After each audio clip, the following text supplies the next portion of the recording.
Hey guys, welcome back to my YouTube channel, and my second series is pre-workout really worth buying. This is week 2 of a 4-week series. For this second week, I'll be looking at whether pre-workout reduces muscle soreness after training and if it also increases recovery. To test this, I will be looking at my DOMS the day after, so my delayed onset muscle soreness, and give that a perceived rating out of 10, 10 being can't walk and 1 being didn't really feel it, to give you an idea. And for increased recovery, I will be looking at the maximum weight that I've managed to lift in the following session to see if that I'm recovering from the session before and still being able to train just as hard as normal. Like last week, I will be rating each of these out of 5 at the end of the video to show you basically how I rated them and what my thoughts were on each and how pre-workout affected each of those areas. So, without further ado, let's get into it.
So for my upper one session of the week, I felt my perceived DOMS were reduced by 2 and I increased my overall max weight lifted in a session by 20 kilos.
dropped by 2 and a max weight increased by a total of 28.8 kilos, taking the win with pre-workout here too.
Upper 2 session, you guessed it, DOMs down 2 and max weight up by 25.1 kilos. Pre-workout 3, my own source of hatred, nil.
For my lower 2 session, DOMs dropped by 3 and max weight lifted increased to 36.3 kilos, seeing the biggest improvement of this session, and highlighting both muscle soreness and recovery were improved on pre-workout.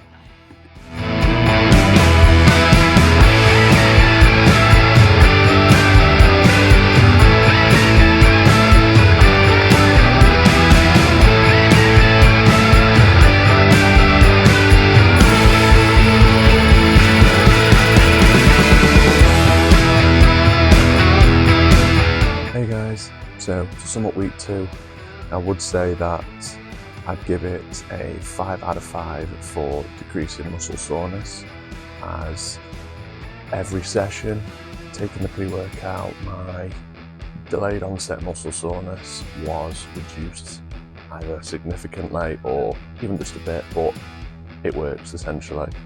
so I could go into each session, next session, a bit more prepared.